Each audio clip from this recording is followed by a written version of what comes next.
Aí, porque eu já estava ficando em pé à noite, sonambulamente, na janela do prédio, dizendo que agora era minha vez para pular lá embaixo, pensando que eu estava na piscina do Botafogo.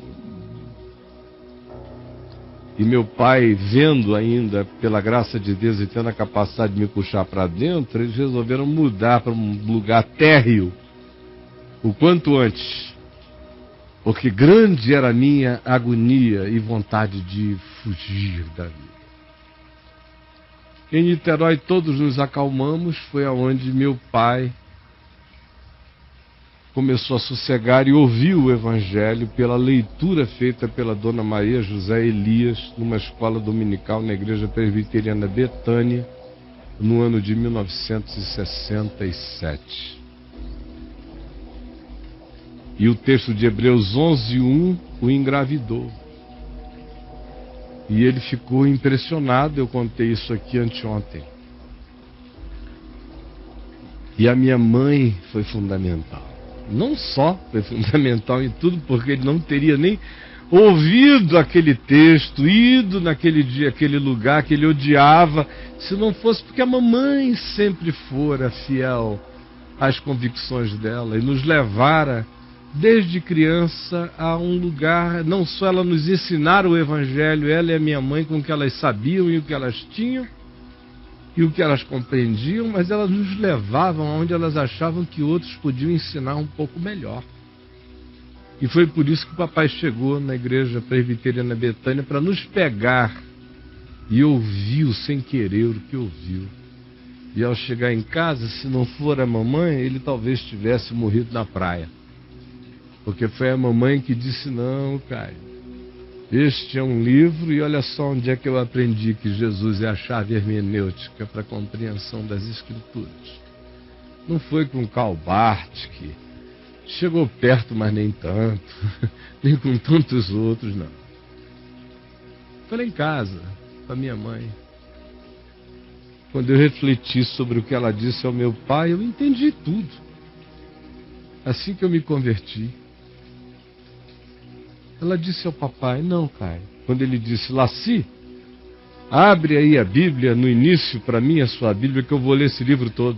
Hoje eu ouvi um texto da Bíblia que me impressionou muito, em Hebreus. Aí ela abriu logo em Hebreus 11:1, ela botou no capítulo 1 e disse: leia o Novo Testamento.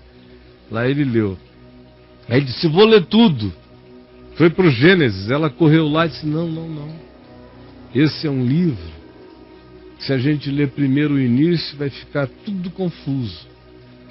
A gente tem que ler primeiro o fim para entender o começo. Ele não está na ordem.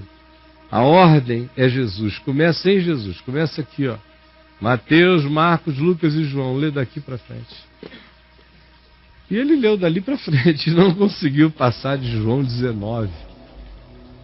E se rendeu quebrado, também dizendo: Jesus, me perdoa, e ouvindo uma voz estrondante dentro dele, perguntando a ele: tu perdoas os teus inimigos? E aí tudo... Eu vi o Evangelho. A essa altura, mamãe se tornou uma jovem adulta no Evangelho. Deixou de ser jovem e virou uma jovem adulta quando meu pai se converteu. Só que a conversão do meu pai foi a coisa mais anômala desse mundo. E ele se converteu hoje, para você ter uma ideia, 3 meses depois ele já tinha lido a Bíblia quase 2 vezes. 5 meses depois, ele era professor adjunto da escola dominical de homens na Igreja Presbiteriana, pastoreada pelo reverendo Antônio Elias, classe de homens que era ministrada pelo reverendo David Glass, um missionário inglês culto, com uma história de consciência do Evangelho como poucas pessoas eu conheci. E numa classe onde havia pastores presbiterianos, batistas, presbíteros, diáconos. A Igreja Betânia era uma igreja de elites de pensadores na década de 60. E papai foi feito professor adjunto E 6 meses depois dele começar a ter as chances de ministrar lá, o reverendo Davi Glass disse: Caio, eu acho melhor você ser o professor e eu me tornar o teu adjunto. Que foi o que aconteceu. 2 anos depois ele foi ordenado pastor presbiteriano. Uma igreja que não ordena ninguém assim, que manda 4, 5 anos para o seminário, que examina, que escrutina, que bota de trás para frente para examinar alguém ao pastorado. 2 anos depois ele era ministro presbiteriano, examinado por todos os que quiseram examiná-lo e ficarem perplexos com a sabedoria, com a graça, com o entendimento que Deus dera a ele.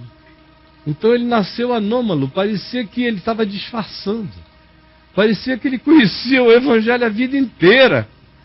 De repente, tudo apareceu, parecia que ele tinha se escondido, que o Evangelho estava nele adulto o tempo todo. De tal modo que 1 ano depois dele estar convertido, a minha mãe dizia para nós: meu Deus, parece que o Caio viveu com Cristo a vida toda. Olha o que ele já entendeu. Olhem como ele está vivendo, olha a transformação, olha o milagre, olha a lucidez, de onde lhe vem essa sabedoria. Era o que ela perguntava. Ela, o reverendo Antônio Elias, a dona Maria José, o reverendo Davi Glass, todos os que conviviam com ele diziam: de onde vêm essas coisas? Por isso eu comecei dizendo: foi por causa do papai e da mamãe que eu vi que o Evangelho era possível.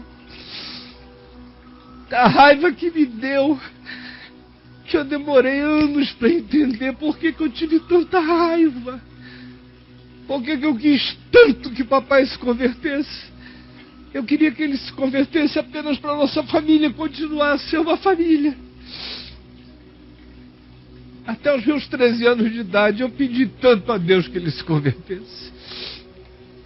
Ele se converteu, eu fiquei tão grato, que eu já contei várias vezes. Eu preguei o Evangelho 6 meses depois da conversão dele, porque eu sabia pregar.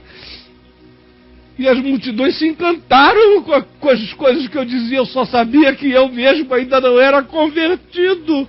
Por isso eu parei de pregar.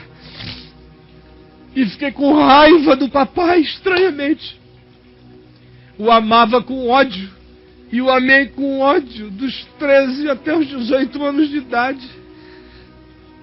Demorou muito tempo para eu entender que ambivalência foi aquela que me possuiu entre os 13 e os 18 anos de idade.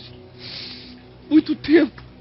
Foi o meu olhar adulto para minha alma que conseguiu entender aquela ambivalência. Na realidade, eu compreendi, talvez há uns 25 anos atrás apenas, que eu senti aquele ódio tão apaixonado pelo papai entre os 13 e os 18 anos. Simplesmente porque ele me deixou encurralado. Ficou aquela coisa única demais. Eu não queria que a minha vida ficasse presa a um único. A um único. Porque papai me provou que Jesus era o caminho, a verdade e a vida. E eu queria que Jesus me desse uma alternativa. Eu queria que Jesus me deixasse escolher lá na frente, em algum lugar, em alguma outra hora, sozinho. Mas não, meu pai estava ali, eu olhava para ele e eu via que Jesus era a verdade. Eu não podia adiar aquilo para sempre, eu não podia dizer como aquele moço do Evangelho: deixa-me primeiro sepultar meu pai. Porque eu olhava para o meu pai e eu dizia o que para Jesus? Deixa-me primeiro ver quantas vezes meu pai fica mais glorificado. Eu não tinha desculpa, e isso me deu muita raiva. Porque no meu auto-engano eu queria não ter desculpas para Jesus pelo menos mais algumas décadas. Na minha vaidade de ser, eu fiquei encurralado. Mas tudo isso volta para a mamãe. Porque sem a mamãe não tinha papai nessa história toda. como sem a mamãe não teria tido o ministério dele. Qualquer outra mulher casada com o papai teria estragado a vida dele. Não teria aguentado. Era como Paulo ter casado com uma mulher, não ia dar certo. Só a mamãe poderia ter casado com Paulo. Como ela não casou com Paulo, ela casou com o papai. Que nenhuma outra mulher ia aguentar uma entrega tão apaixonada. Tão apaixonada. Depois veio eu. E me converto e a coisa fica pior. E ela aguenta o papai e a mim. Com tudo que a gente gera dentro da casa. De hippie, de doido, de maluco, de endemoniado, de manicômio. Aquilo virou durante anos um lugar de doidos, de possessos, de oprimidos, de malucos. Todas as histórias do mundo couberam na vida dos dois. E ela segurou, ela cozinhou para os malucos, ela tratou das feridas. E ela não teve sossego enquanto cuidava de todos os filhos, de todos os netos, de todos os bisnetos e dos filhos que adotava e dos filhos do amor do meu pai que ela também cuidava. Tudo acabava no colo dela.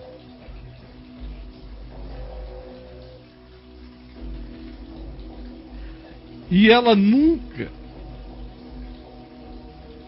também veio com essa história de que eu não vou fazer nada porque eu sou casada com o Caio e sou mãe do Caio Fábio. E eles já pregam por nós todos aqui em casa. Não, ela nunca deu a mínima pro papai e para mim, nesse sentido. Nunca. Nunca. Ela nunca teve esse negócio de likes para lá, likes para cá, nem com o papai, nem comigo. Tudo era muito simples, todo mundo era todo mundo. E ela tinha o ministério dela. Não, meu filho, papai, alguma coisa, papai ia pregar num lugar, vá sim, meu velho. Mas, infelizmente, hoje eu não vou poder lhe acompanhar porque fulana vem me pegar aqui, eu estou indo pregar na igreja tal. Tudo normal. Fazia as viagens dela de pregação pelo Brasil. Se queriam chamá-la de pastora, ela dizia, não, meu filho, não tem esse dom nem esse chamado, não. Não vamos complicar a vida, não. Eu só sou crente. Crente prega. Nunca quis.